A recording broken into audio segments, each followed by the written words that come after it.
Asta, good to see you. Thanks for making a bit of time to come and have a chat. Appreciate that because I know you're busy. Well, you're busy fundraising. We were just talking about it, so I know you're busy. So I appreciate you making some time.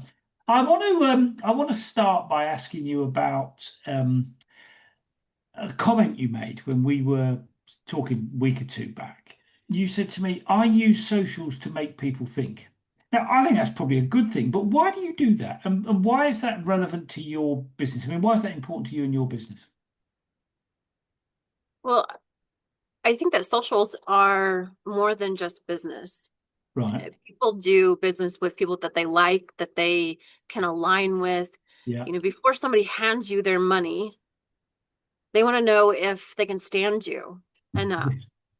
We have a million choices on who we can give our money to. And by creating or living into an identity on social media, it gives you the ability to align with people who think the same way or have a certain background, or maybe you don't think the same way. Maybe you're completely at odds with someone who you've interacted with, but you have this intellectual honesty where you can have these deep conversations. Social media is not traditionally played a role in that. I have extremely, curated feed. Most of it's engineers and high thinkers and Mm. individuals who, put a lot of thought into the world that they live in. And but traditionally social media is not that way. It's an echo chamber. Mm. It is, full of, regurgitated, unoriginal surface thought that really just kind of makes its way through the Mm. social And as far as I can atmosphere see, there's a lot of networks. garbage on social media. That's my take on it. Most of it is. And I think that Mm. if you can, create and curate, your socials to be what you want them to be, maybe you want that. Maybe you're looking for a way to just simply get clicks and likes and visibility. That's, one reason why people use socials. Most of the reason Yeah. everyone Look, thinks they're going to be a star. yeah, very few of them are. So who is it you're trying to engage then in that? I mean, you said you use socials to make people think. Well, who is it you want to make think, and what do you want them to think about? I want them to think about, um, I want them to think past where we currently are. Right. We've spent the last 30 years creating a world where, that we're supposed to make our lives easier. The app for that culture, you know, I'm sure you believe everyone's going to build a killer app, and then it turned into there's an app for that. And then, it turned into, you know, um, we have so many different things that are supposed to make our lives easier, and they've really just made it more difficult. Our lives are broken up into, you jump into this app for one thing, you jump into this app for another thing. They all have their own personas, and it's made lives really difficult. In my life, in the business that I've built, I have gone in the opposite direction. I want to reduce, I want a reduction. I want flow. I want my systems to work the way that I think, to Right. become natural to me, and to give me the option to create them in that way. And so when I started out, I started out building custom software, and that was where I came in. It was when the system no longer worked for the business. I came in and it made it work the way that they needed it to work for that business flow and that group of individuals. So when it comes to socials, I want you to think past the fact that right now AI is going down that very same path. I don't want a million different agents behind the scenes. I don't want another utility bill. I don't want, someone who has all of my data and it's everywhere. I really want that to come back into my sphere. I want to be able to control that so that I can create a system for myself that works for me. Okay. And how? I mean, I get that. How? I mean, it's one thing to say that; it's a more difficult thing to do that, I suspect. So how are you going to do that? I mean, just tell us about that, the kind of practicalities of it, the how. Well, the practicalities of that are, similar to what we saw in the 80s when we got the first, operating systems for our computers. Before that, to operate complex software, you need to know a lot of Right. actual code. Yeah. And UI came about, simple systems that allowed you as a normal person to be able to interact with a computer.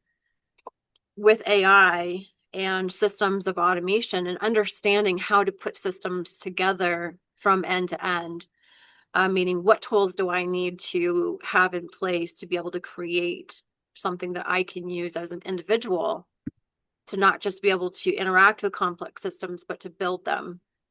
And under every system, there are the same components. It's like 12 notes or a DNA sequence or, an alphabet. There's certain constants that have to be in every application in order for it to work. And so understanding that and getting really underneath the way that a system needs to be built, where you don't have an individual that needs to think through that process. They can be creative, they can build on top. Right. That's where you have to go. You have to really get down to the atomic level of system building in order to be able to deliver a system at that level that an individual can use without needing to know those things. So just to clarify that, so are you saying that you're building a platform, if you like, that a whole lot of other stuff will sit on top of? I mean, just clarify what you mean by what you've just said. Yeah, so part of it would be that would be a layer and Right. a substrate that you can build on top of. It's more of a model that AI can replicate against, to generate against, Right. where it doesn't need to generate from scratch. So you're getting into the economy of building. You're providing the substrate, meaning you're connecting to the systems that your application needs to connect to without needing to know how to connect an API, without needing to know how to run security measures, or to build a cloud infrastructure. All of that is done for you underneath. It's automated with code, it's automated with scripts, and that's things that we already have. But these are things that right now are being created from scratch in systems, or they're fragmented systems that are coming from different places that are making up that underlying infrastructure. And why is that valuable to a business? I mean, why would that be valuable to my business if I was to buy that off you, if you see what I mean? Why would that be helpful to me? Well, it's continuity. You're in reality, we don't live in just different systems. We're being forced into different systems just by the simple way that our software has been created for us. Right.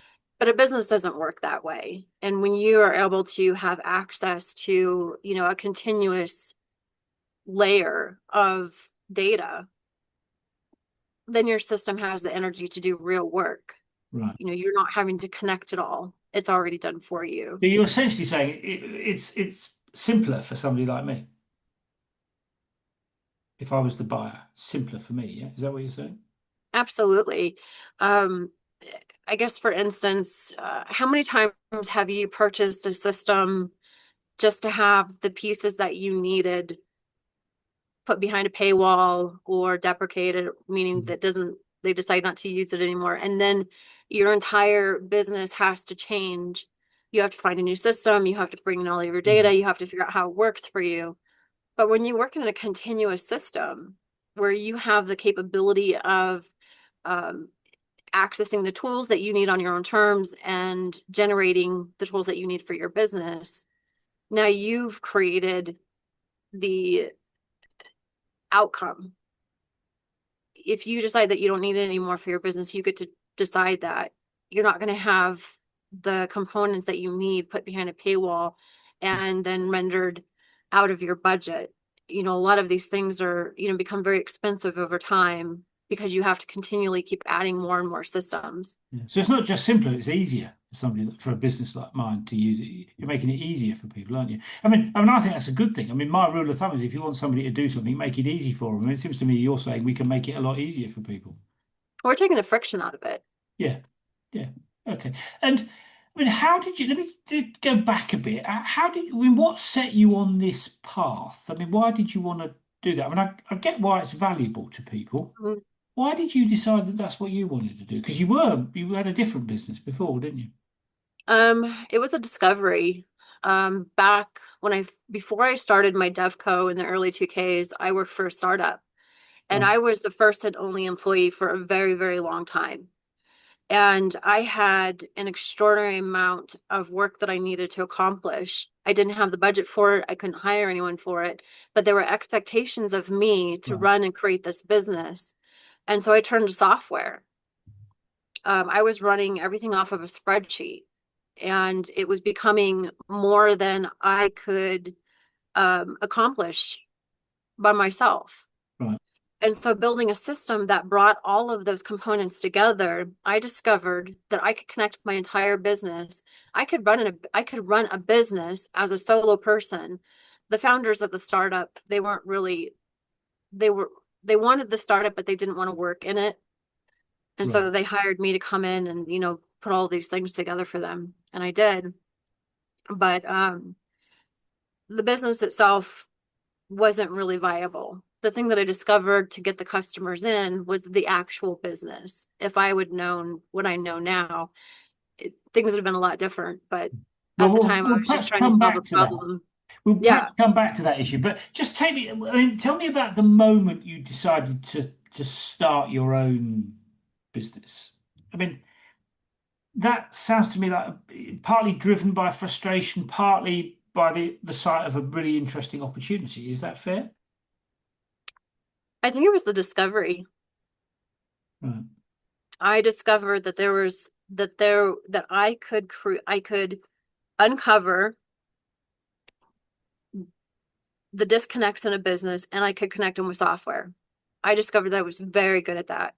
And I could bring together the aspects of a business to create this system that made their lives a lot simpler. The same way that I did for myself when I was working in that startup. right, right. And presumably you thought there's an opportunity here. I believe that I was more driven by um yeah, I mean, yeah, it was an opportunity, but it was more of a discovery, something that was very interesting to me, Right.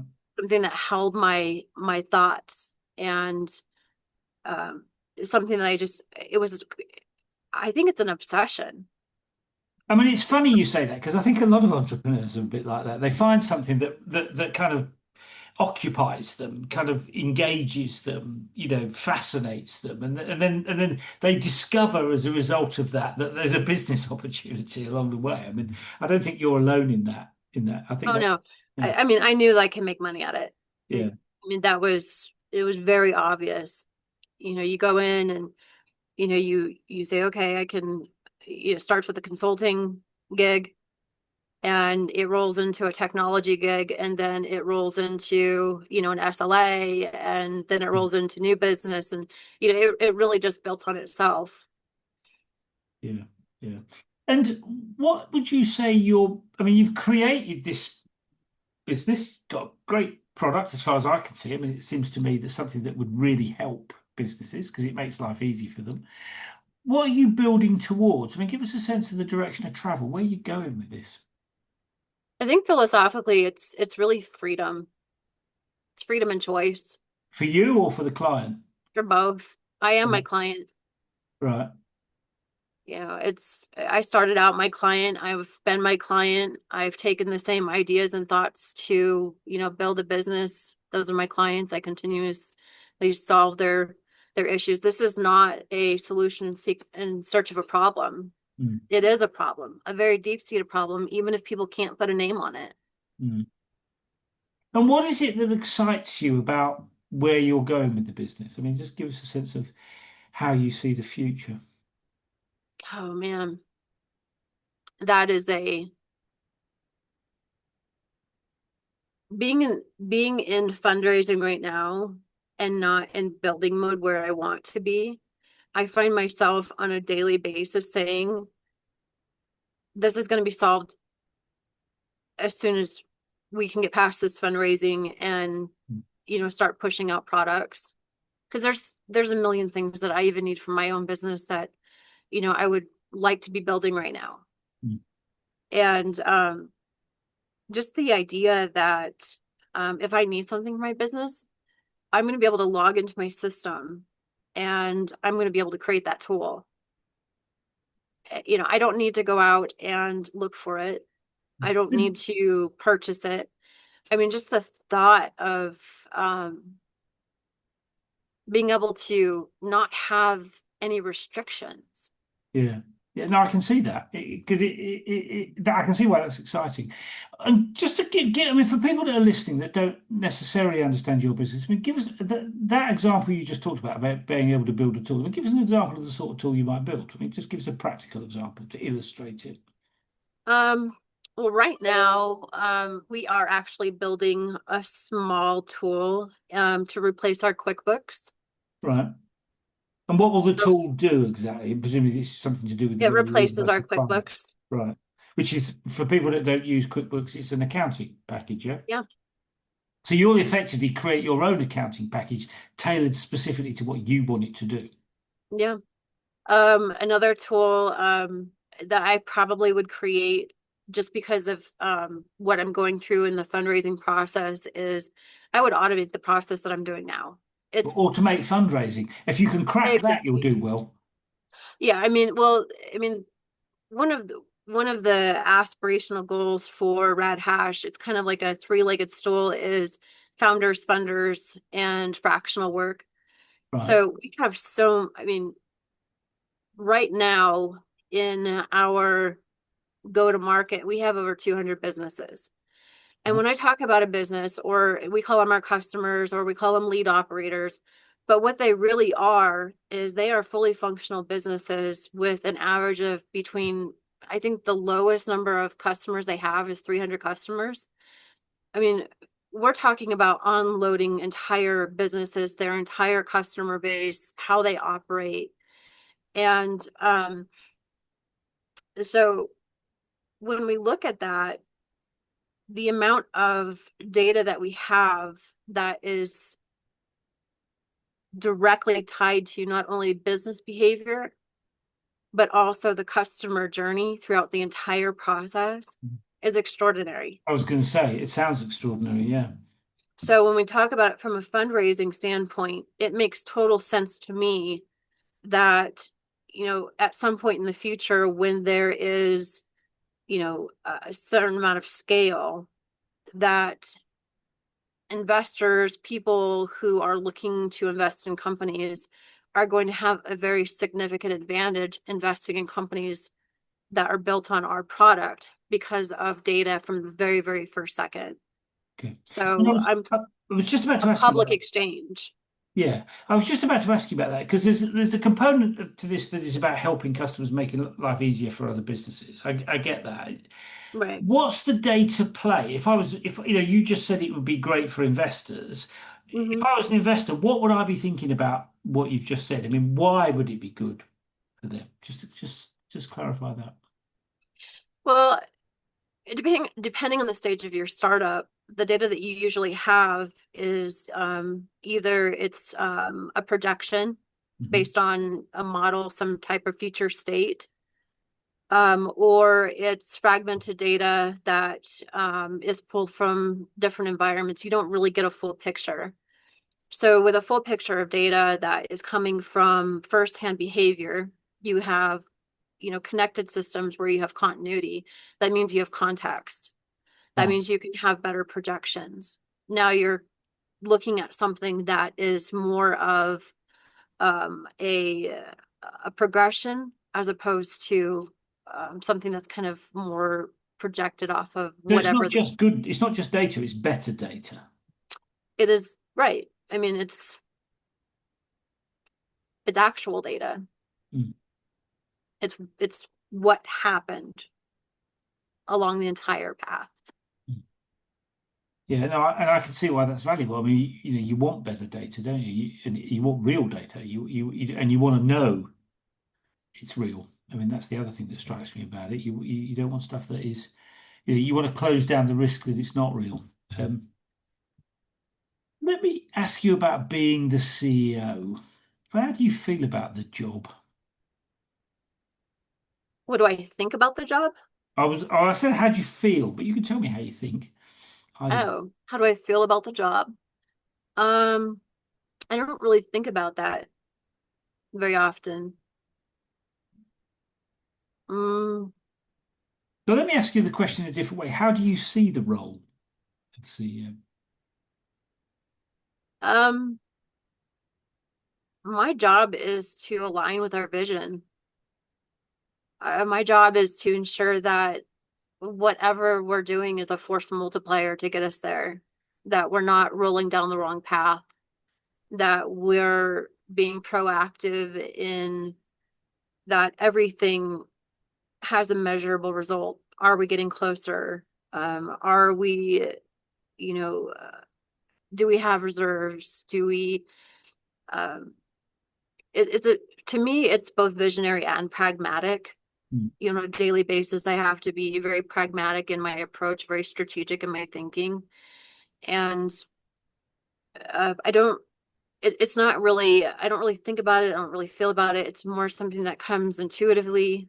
I know the things that I need to keep us on the right path, the data that I need to look at. I know when I need to course correct. So Do you enjoy it?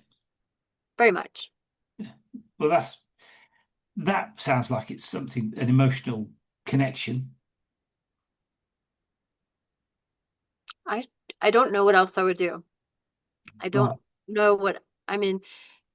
I if if you're a great leader, I'm a great follower. I think that's what makes a great leader is someone who is just as good at following as they are at leading. Right. I always find it interesting that people say I can't be a good employee. I'm an extraordinary employee. It's I think that to be a good leader, you have to also be able to follow and understand who's got the con. Right. Right. I mean, that's a very interesting take on it. I've not heard anyone else say that, but I think that's a really interesting angle there. Why do you say that? I mean, where does that come from? Perspective. You mean something that's I happened in think the past no, or I a mean to particular think take on that that? you yeah, I mean, I think it's just over time that if you're an individual who has to have so much control, that's the rigid systems are very fragile. Hmm. And a leader who has a very rigid control, tight grip is also very fragile. Hmm. Being able to look at others and see that they also have vision, that they also have good ideas, that they may think differently than you, and to allow that progression to go, you know, but still command the respect and be able to say, okay, that's a really great idea, but not right now. Hmm. Or it's a give and take.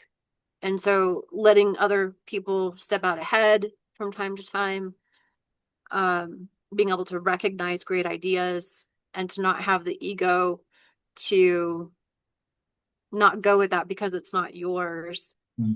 I think that's where that comes from. I mean, good ideas can come from anywhere, can't they? Oh, absolutely. Yeah. How would you say your personal values have shaped the way you've built the business? I mean, you say when we've spoken about it in the past, you struck me as very.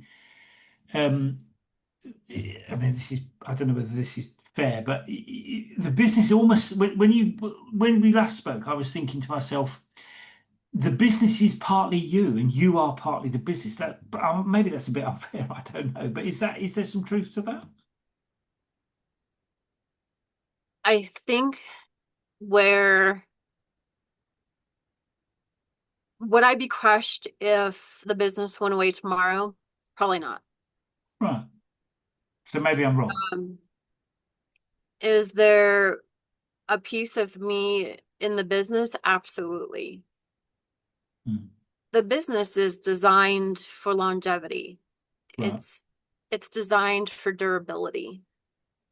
So you're Those thinking are one of the things you're saying then is this is a long-term play. This is this not is just a third quick. yeah. This Yeah. is the next 30 years of software. This is a new way of thinking about software, the way that software is built and architecture and the way that we look at how we build systems. And I mean, as it were, what you've just described, a new way of developing software, a new way of building businesses. I mean, why is that important to you? I mean, because if you're correct, and I'm sure you are, how important is it to you to kind of break new ground? Is that something that really matters to you? Well, I think that it's more of getting things to a natural state where they're sustainable. We're not on a sustainable path. And Do you mean your business? Sorry, just to clarify, do you mean your business or do you mean as a whole, the world? Okay. as a So I think whole. quite a few people would agree with that. And I think that there are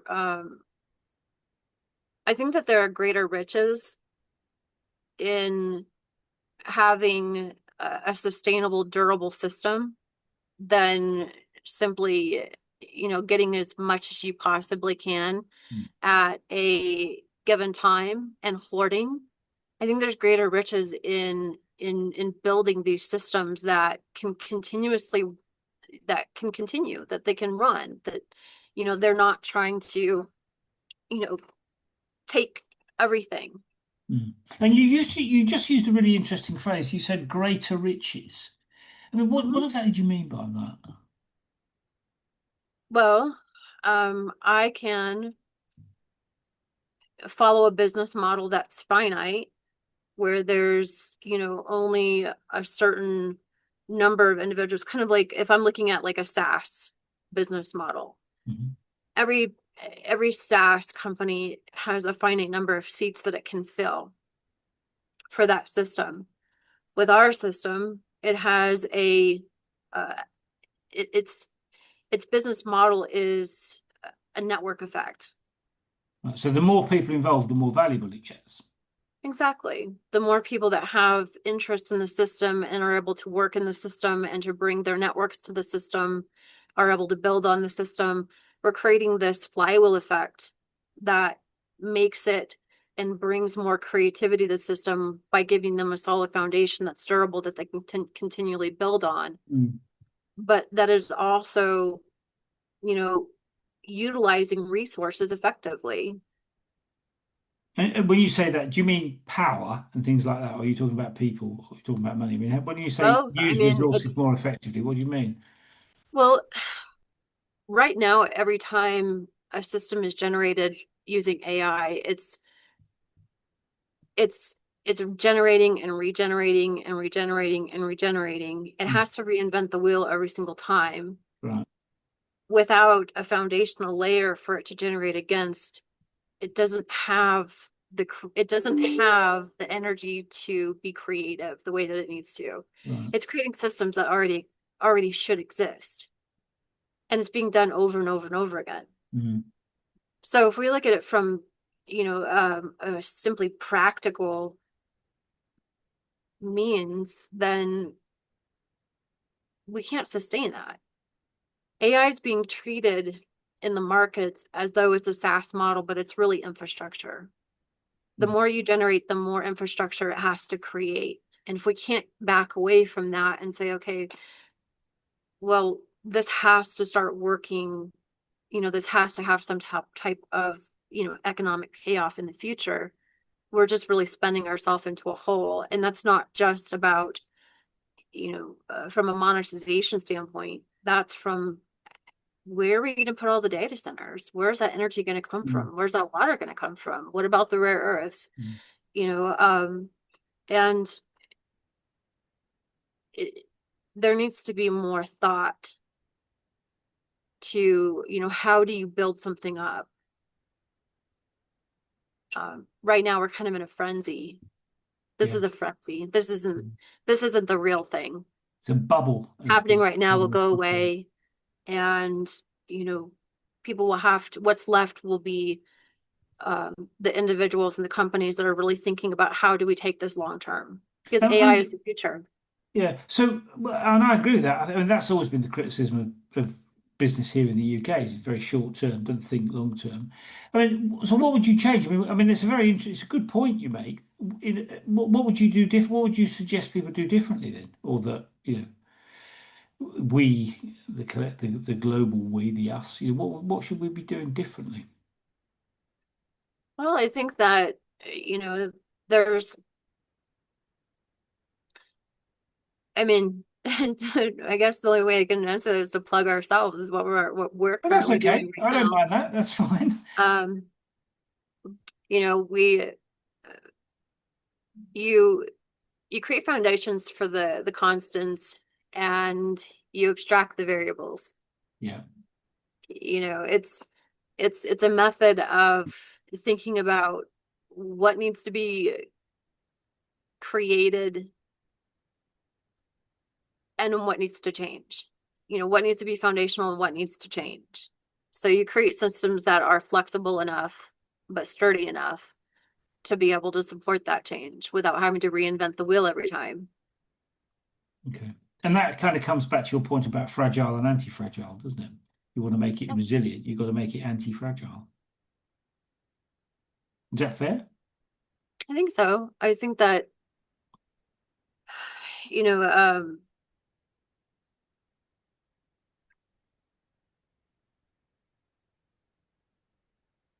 yeah, I mean, it's kind of like a tree. It only becomes, strong by being able to be flexible. Hmm. Got to blow with the wind, doesn't it? Hmm. And where did the idea come from for this? I mean, I can see what you're driving at. I think there's an awful lot of logic to that. Where did the idea come from? I mean, how did, Margins. when you say, We this is, this is a progression of the desire to automate software development. It's really where I started. yeah, How can you bring all of these things together, automate a business, and then make it easier to actually build that software? And yeah, until now, you couldn't generate it, you had to build it. But building custom software, unless you have extraordinarily expensive rates and you can command, a large, budget, you have to create these systems that allow you to build margin. So what we did is we started from a modular standpoint. How can I create these foundational modules that I can snap together to create these custom systems that will provide what the business needs in its unique way, right, but that I don't have to recreate every single time. okay. So where we're at right now is just a progression of that. This foundations don't change. Mm. And I think Uh, your point about not having to reinvent the wheel is pretty sensible too. and so that's where it wasn't a light bulb moment. This is a progression. This is, we took what we would use to build custom software and we automated it. Basically, we automated ourselves out of it. Right. Okay. Yeah. I That's the mean, goal. yeah. Okay. And so to come back to the decision-making piece, I mean, I mean, you've described a whole series of things that are very different. You've approached things in a very different way. Where does that kind of, I mean, I was about to say counterintuitive. It's not counterintuitive, it's probably not the right word, but where does that different perspective that you bring to this, where does that come from? Because I talk to lots of people doing lots of stuff with AI. Yours is a distinct point of view. I guess I would have to understand what you mean by bringing a lot of different things together. Maybe a misunderstanding. Your take on how to, if you like, use AI to help other businesses is distinctive to other people I've spoken to. I'm wondering where that comes from, where that different perspective comes from. I think my views are normally different than most people Right, or okay. most businesses. And I don't necessarily know if they're different or if they're just early. Right. So you're saying you think you're ahead of the curve because this is what's going to happen anyway, and other people are going to have to follow in this direction if that's the way things go. AI cannot operate on fragmented systems. Okay. That is a fact. It needs continuous data and it needs good data Yeah. in order for it to go past, for us to move past where we currently are. Right. We've already shown, like, the reason why AI is not effective in most implementations is because of fragmentation. Right. You're losing the human context between what happens between system A and system B. There is a glut of data between that, and that's the context that humans bring. They've become the system that holds everything together. Mm. In order for us to move past that, and you see telltale signs of this, To give me an example, this what would idea. some of those telltale signs be? I think probably the biggest one right now is what came out with Anthropic saying that everyone needs to slow down and wait for it to be better. Maybe I'm paraphrasing that. I haven't read the article yet. I've just been seeing it. But what they're really saying is we've gotten as far as we possibly can without the data and information that comes from systems that are connected. And are you saying that is what is holding back the kind of, if you like, the next phase of the way I will evolve? Absolutely. And there was an opportunity for this, I guess we can call it a problem, to not be as big a problem now as it is, had we thought about more automation in our systems and less fragmentation. More automation, less apps. We've been trying to figure out how to get our systems to communicate with other software Yeah. instead of bringing them together into a continuous state. And it's kind of a, you have to, I guess the way that I think, I know that we talked about this, is very difficult for me to articulate because it's kind of along the lines of determinism, Mhm. where we believe that things can happen, Mhm. you know like we have some control over things that happen. I think in systems that's not necessarily, I mean, I believe in systems that's not true because it's just so large of a problem that you can't see all of the inputs, and so we Yeah. think that it boils down to this free choice thing. But the system that we're seeing is where it is, and it can't move forward until it's connected. And so, just so I understand this correctly, what you're saying is that that's the next thing that we need to do to make the next evolution. We need to start to connect things up better. Is that what you're saying? We need to remove the gaps in our processes and our Mm. applications in between our systems in order to be able to understand the context that humans bring. Right. Okay. I mean, that's a big task. This is probably why nobody's done it. I mean, you're not talking about something that's simple to fix, would be my observation. I think that what makes our approach possible is that it's in it's in small pieces. It's, you know, 200 different businesses in 32 different countries. So that's an extraordinary amount of breadth and information, Mm. because now you've created this ecosystem, this web, this net that's created on top of a standard where you have a foundation for how the system can work and interact with itself. It's connected, it's independent, but it's federated. Right. And so, you're thinking on those scales. The companies that are out there right now and the direction that we're going in, and I think they're starting to realize that this is not the right direction. They live on top of fragmentation. That's how their business model works. It is best for them. They would have to cannibalize their entire business model in order for them to come to a continuous system.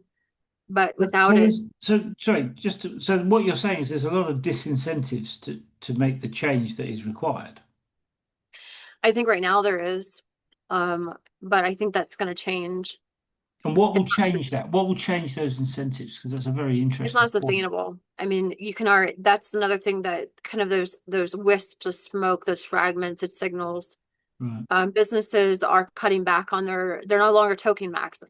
Right. Right. It's no longer, it's fallen out of fashion to run up as much, as many tokens as you possibly can in your Right. system.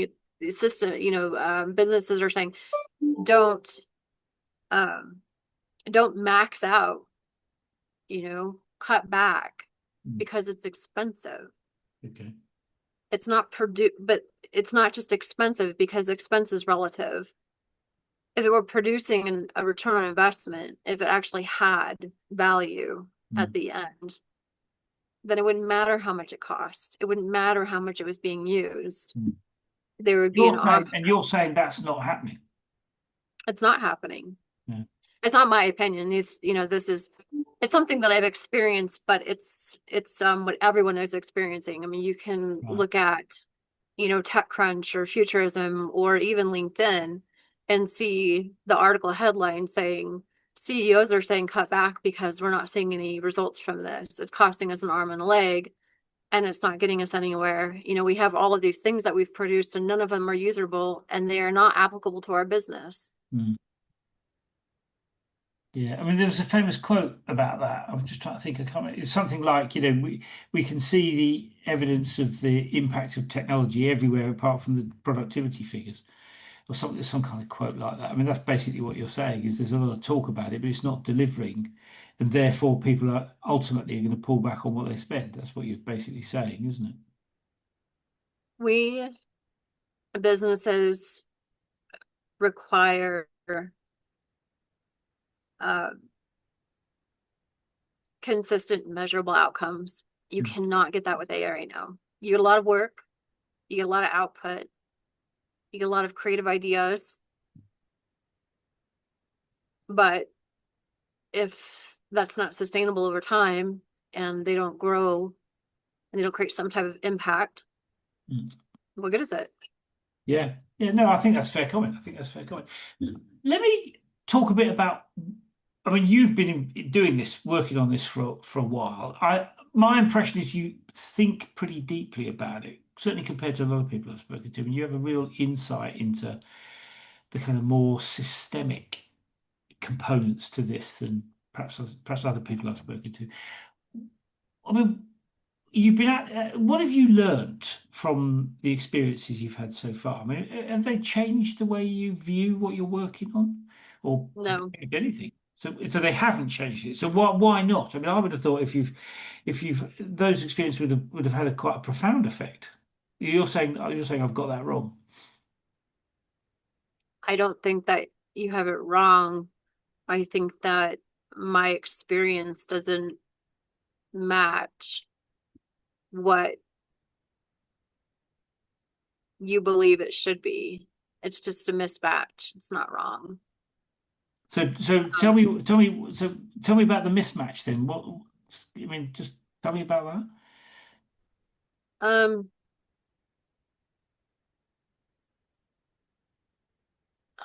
I think it goes into more of a philosophical view.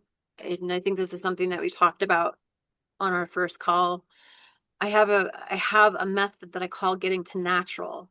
Right. What is the natural way to build something? It's kind of like a honeycomb can create honey. It also, Right. you know, creates, the structure for the inside of an airplane wing. So okay, so Why? right, so that's a really interesting. I Because mean, tell structure and economy. yeah, tell me about your thinking about that because that's a really interesting idea. How did you describe it? Getting to natural. Just tell us about that. I think that there are universal rules, physics, math. Yeah, yeah, These are constants that, entropy, these are constants that rule everything, even if we can't see them. yeah. I get that. I Natural mean, yeah, networks, yeah, ecosystems, economies, yeah. these are all ruled by natural rules. And when you're building something, humans live by these rules. We have different factors that, you know, uh, create friction for us, that create weight, that create gravity in Mhm. our businesses. And they all roll back to very simple concepts. And so if we can find those simple concepts, we can look at the, atomic ways of building. So for me, atomic ways of building are creating, modular structures that fit together, kind of like a honeycomb. Right. They create strength, they're economical, they're durable, and they can work for many, many applications. Mhm. That's what I'm always looking for in everything. Right. And so when I look at a problem, I think, I'm not looking at it from a surface level. I'm thinking of what are the drivers that are creating an imbalance in this system that need to come back to a natural state. Right. Where have we, built up um, a, fragmented and, potentially dangerous collection of things that are, making it more difficult to do what we need to do, creating obstacles for the business or entity or individual. And how can we clear those out and create a continuous flow from end to end that make it possible for that system to work the way that it needs to But work? to continue with your metaphor, then what you're saying is we haven't built the honeycomb properly. Right. Yeah. Okay. I get that.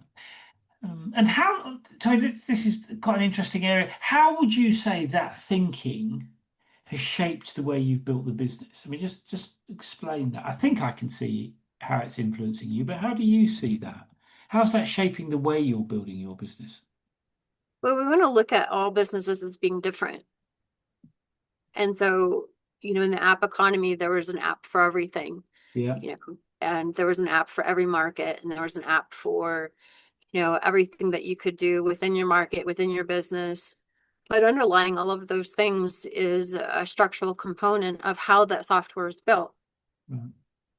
So if we can create those underlying components that create that underlying structure that makes it stable and sound, and the tools that you can create that live on top of that use that underlying structure, then we can create more sustainable systems because we're not really recreating.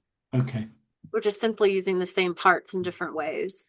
And I get your point about sustainability. I can see why that, yeah, yeah, I that, think it's kind of, have you seen the images of an embryo and they look exactly the same? One turns into a bird and the other one turns into a frog. yeah, yeah, The our all of our DNA is what, a percentage off from the other. It's that last small percentage that makes us unique, yeah, that allows us to adapt to our environments. yeah, But underneath, it's really all the same. Um, a few, letters that are just rearranged in different configurations that make us unique and different. I think the same way right. about systems, business, economies, business models. And I mean, it's a really interesting point that are you saying that that applies to people as well as systems, if you get my drift? Everything. Everything in this world is connected. It's all made from the same stuff. Yeah. I mean, the thing that was going through my mind was, I mean, my experience with the people bit of this is that people don't really follow rules as much as, certainly as much as I'd like them to. I mean, are you saying that they do? It's just we don't recognize what the underlying system is that they're operating to. I mean, Have just you heard of the wisdom of crowds? I've heard of it. Yeah, yeah, yeah. Yes. Um, we do follow rules. We follow each other. Right. We are humans cannot live without other humans. Yeah. Our systems are designed to mirror each other, to recognize, to measure, to see what other people are doing, to gauge responses, how we need to react. We do. We're all very much the same creature. So, so this is probably too deep a question for a short podcast, which we need to bring to a close fairly soon. But I mean, so why is there so much conflict then? I mean, it's a lovely idea what you've just said, and I'm sure it's based on. I mean, the Wisdom of Crowds book. I mean, I'm sure it's based on research, but solid research. Why then is there so much conflict, and what does that mean for business? I would think that it probably, and I've I've no expert. I've never done any reading on this. I Mm, am just a human being that finite resources. This goes back probably to the caveman days where, okay. So it's you fighting know, over the resources, what you're saying. you had to, you're everyone's fighting for the same space. Mm, And as much as you can possibly get means that, the potential of your survival is much greater than anyone else. mm, And if you can, control and motivate individuals to, help you build your empire, then your chances of survival are even greater. mm.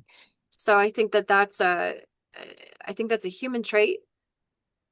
I think and I don't know anything about this, but in the animal kingdom, it's like, sometimes you eat and sometimes you're eaten. It's more pure, I guess. But in the That's human pretty Darwinian. the human version of that is, sometimes you take over a market and Mm, sometimes your market is taken over. mm. I mean, that's certainly true in a factual sense. I mean, that is what happens, isn't it? Let me try and translate that into something something practical. If you were to give a piece of advice to, let's say, a rookie CEO, somebody just starting out, given what you've said, I mean, what would your advice be? I mean, you're a Um, very experienced CEO. I mean, it's not your first gig either, is it? I mean, so what would you tell them? What's the thing, what's the insight that you would offer them? um, oh, there's a saying for this, like it just totally slipped my mind. I guess it kind of goes back to be a cockroach. Right, just Survive, explain that for people. survive. Your goal is to survive. Okay.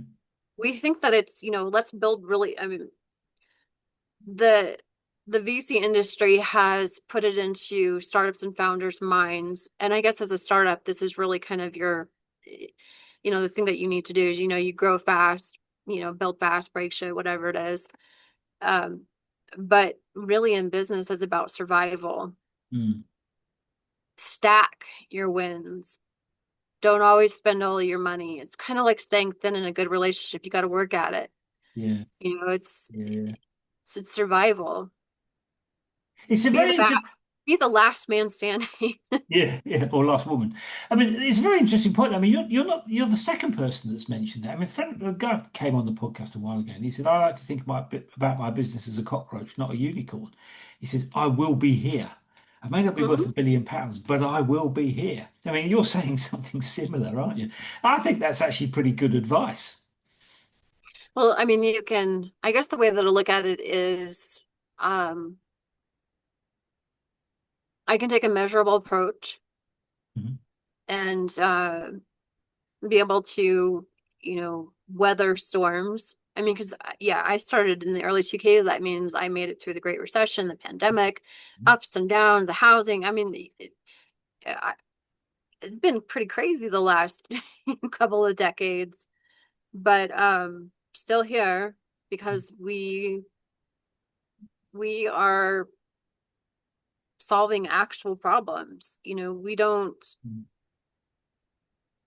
We're not trying to create,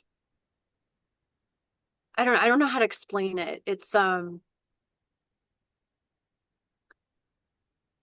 yeah, I don't know how to explain it other than if we're not chasing anything. We're the problem is pulling us. Right. We've always been in the situation where um the jobs come to us because we've become known for fixing big problems in a very simple and elegant way, Mhm. but doing it in a way that is economical for all sizes of businesses, which is really difficult to do. Mhm. And I do have my preference. I prefer to work with small to medium sized companies and see them grow than a large company, but to me it's all the same. Mhm. Asta, thank you for taking a bit of time out. It's always fascinating to talk to you, and what a great piece of advice to end on, actually, which I think it's really, I think it does sum it up. It's To yeah, me it's all the same. yeah. Just how many how many honeycombs do I need to stack? I think the point about survival is really good. It's not over until you're dead, is it? If you're surviving, I mean, you've still got another day. I It's think it's actually kind of funny. When I was thinking about the questions that you were going to ask, one of them was, how do you measure your successes or failures? And I don't really think that way. mm, They're all mileposts on the same highway. mm. Yeah, I mean, and of course, that's a famous piece of advice. I mean, I forget that is it Tennyson or one of the famous quote. I mean, you got to see success and failure for what they are, which is an illusion, isn't it? I mean, I think that's the same thing. I mean, maybe you didn't say it in the form of poetry, but it's the Yeah, same. I think that the most poignant thing that I have heard, and I think it was the gentleman that created Levi's, I think, but when they were asked, why don't you celebrate all your successes? And basically the response was, well, we've already been here. We've already solved this in our head. So, we're so much far further past this. We're 20 years in the future. Mm, What we're experiencing today is already our past. mm, So, and I heard that and I'm like, that's exactly how I see things. What I'm doing today is what I started, almost 10 years ago. mm, I saw this future, and it's funny because I can go back in my socials and I can find these posts where it's, I'm going to do this and this is how it's going to work. And now we're here and this is the way we're doing it. yeah. This is where we are in the future. And it's really because it comes from those little smoke signals, those little puffs of smoke, those little comments. Mm.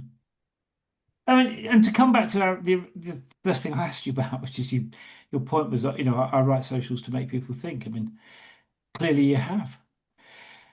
Asta, thank you. Like I said, thank you for coming on. Always You're very fascinating. welcome. A great. I mean, it's just so interesting to talk to you, and I really appreciate you making time because I know you've got a lot on your plate at the moment. But thank you, and good luck going forward. Thank you. I'm sure we will hear more about you in due course. So thank you for making a bit Well, of time. Really thank appreciate you it. for indulging my philosophy. Always good, always good. I mean, nothing wrong with that. I think I like to see a bit. I think philosophy is an underrated subject in my view. Yeah, it's pretty useful. I know everyone's obsessed with STEM stuff at the moment, which is fair enough, but philosophy is pretty interesting because it answers the why bit, doesn't it? Yeah, Yeah. So anyway, very much Asta, so. thank you. Really You're appreciate very that. welcome. Thank you Speak very to you much. soon. Cheers. Bye bye. Bye bye.